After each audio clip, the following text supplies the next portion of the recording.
Hello everybody, it's Les. Happy summer to you. I hope that this summer has been full of travel and fun for you. Certainly I hope it's been a distraction from our crazy markets that we've had this year. We are kind of off to our worst start since 1970, believe it or not, in the S&P 500.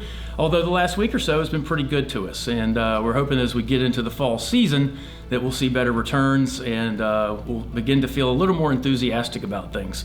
Generally in a midterm election year, you do see the market tend to brighten up as we approach the election and certainly afterwards.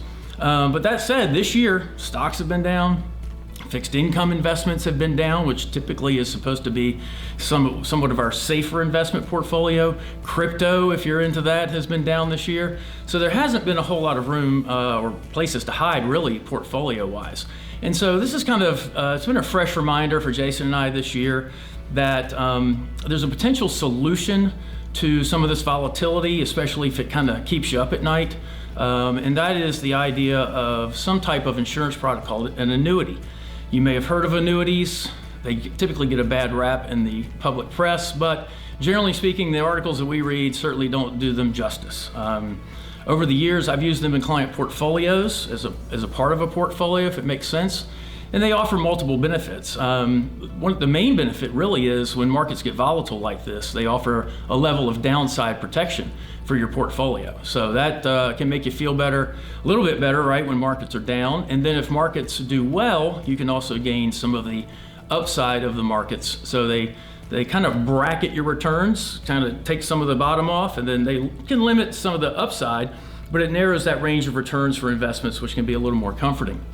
There are three general types of annuities. The first type of an annuity is a fixed annuity, which works very much like a CD.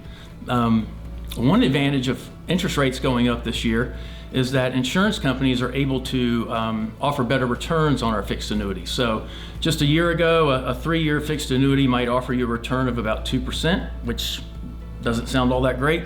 But this year, that same annuity is offering up to a 4% guaranteed return. So that's a nice idea, and that's our most conservative type of annuity.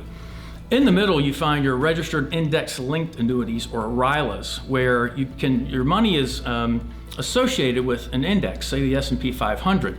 And if that index does well, you get a very nice part of the return of that index. However, if that index falls, or maybe falls further from where we are today, you have some downside protection, and there's various levels of protection that you can put inside of that annuity. And then the third version of annuities, it's a variable annuity, where you get kind of the maximum upside returns of the market, and then on the downside, you've also got some protection.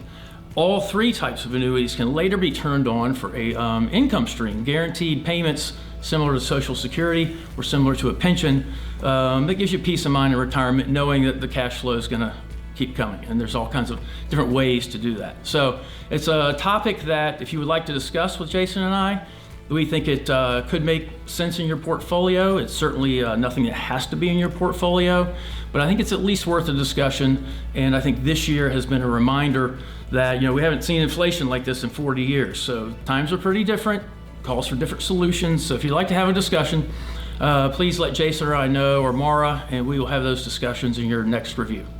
Thanks a bunch, and I hope you'll have a great rest of the summer.